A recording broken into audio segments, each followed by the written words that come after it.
What's up, guys? I hope you're having a blessed day. I've got another banking video for you today.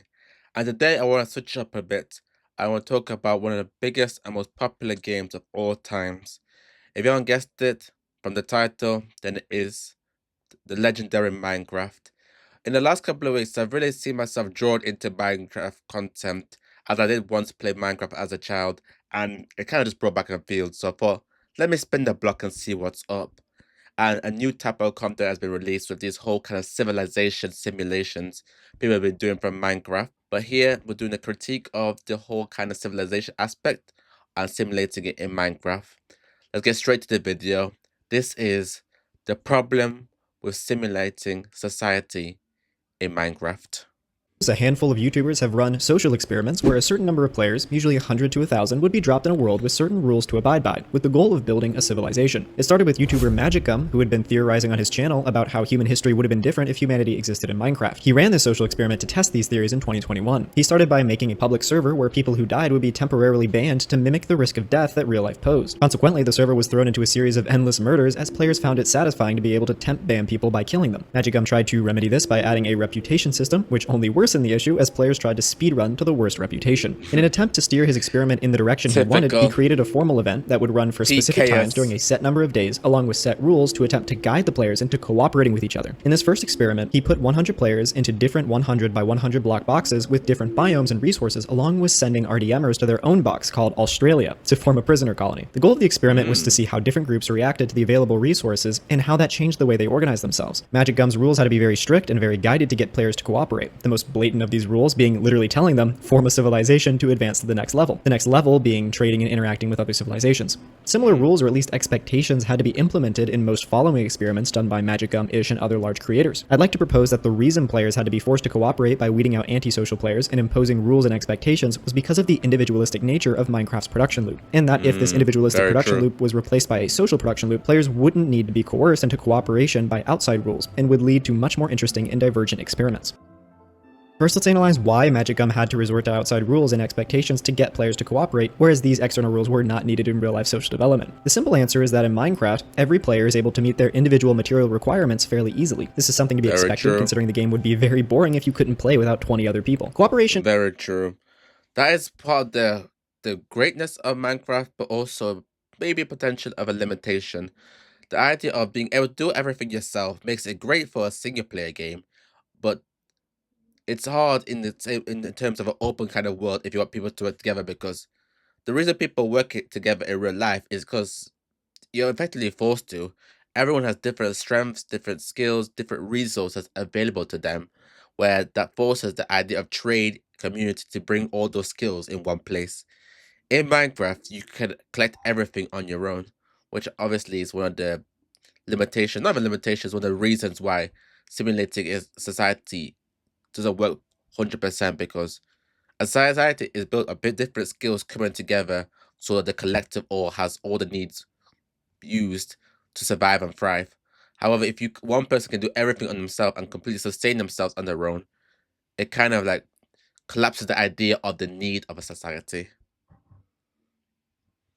Is only useful in reducing the time needed to produce the materials to satisfy those requirements. Take, for example, food. Ignoring the fact that lack of food won't kill you outside of hard mode, food is exceptionally easy to get by either making a small farm or by simply hunting some of the many passive mobs that spawn in abundance, mobs which will not defend themselves. Food security for each individual player can be reached by each individual player working on their own. This means the only reason players would work together to provide food security is if they collectively just wanted to, or if there was an external expectation or rule to do so. Next, let's move on to housing. Housing is something that is required to protect players from hostile mobs. Basic housing can be built with any block and can be constructed within the first 30 seconds of spawning. The only reason players would work together to provide housing is if they wanted to build something more, well, pleasing to the eye at a faster rate than working alone. Or if they just all wanted to, take you and your friends teaming up to build a town, for example, or if there was an external expectation or rule to do so. This goes on with nearly everything you would need or want to do in Minecraft. I call this the individualist production loop, referring to how each individual player can gather all of the resources and craft, build, or grow everything necessary to meet their material needs and complete their wants or goals. The option to work together is there, but it's not required.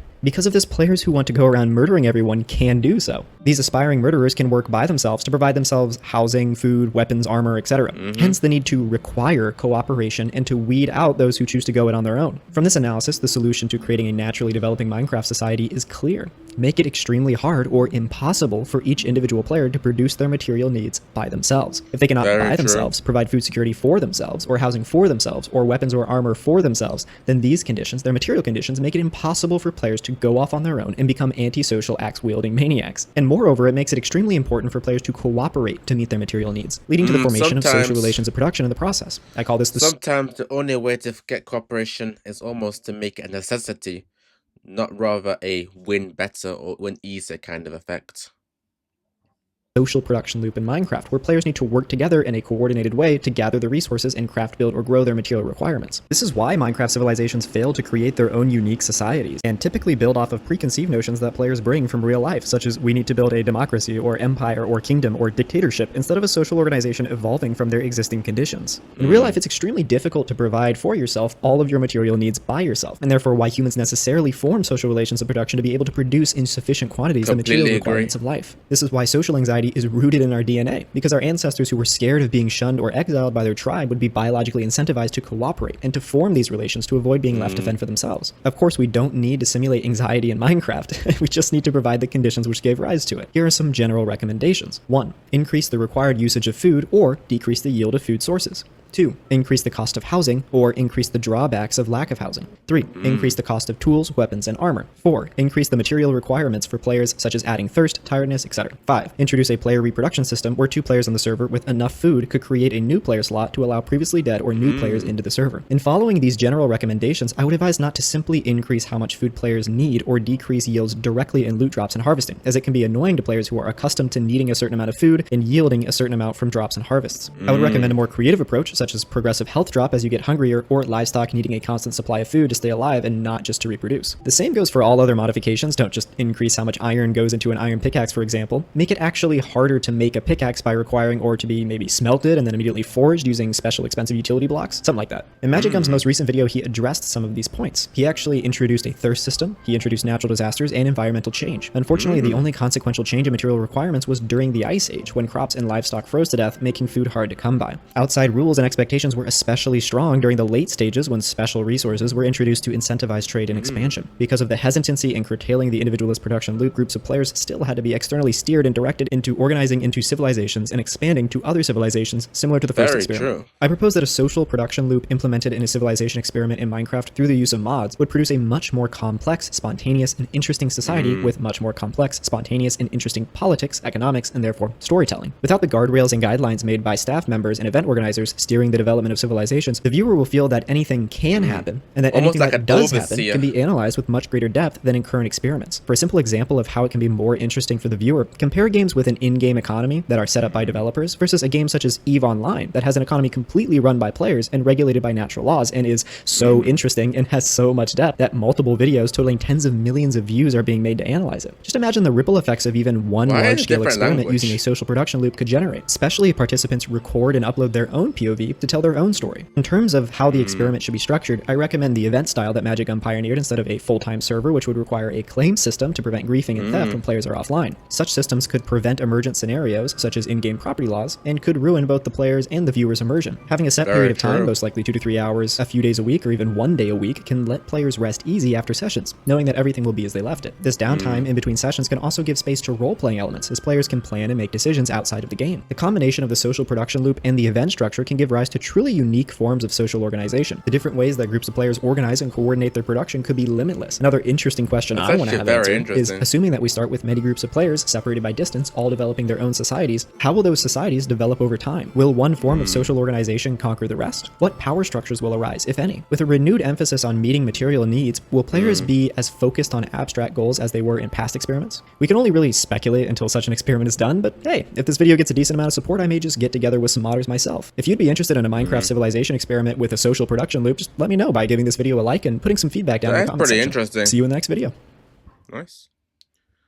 I don't want to make this or religious kind of idea, but it really brings the question of how real life has been really perfectly created in order to force people into needing community and enrich themselves by coming together to grow society bigger and bigger.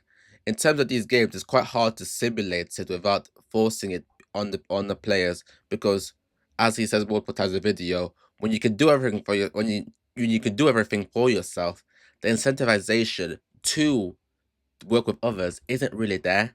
And sometimes it's only through need do people really get into gear and really put aside differences in order to work together. So it's just pretty interesting. And yeah, stuff like this is just so interesting because Minecraft modders might be some of the most uniquely skilled people there is because the number of different types of mods I've seen, which has spans the world, is just so amazing, interesting. But that was the video for today. Something a little different. If you guys like the idea of doing more Minecraft content, why not? It might be a staple. If not, it's always just a one-off. But I just like trying out different things, different videos. Do let me know any kind of recommendations in the comments below. But thank you for watching, and until next time, ciao.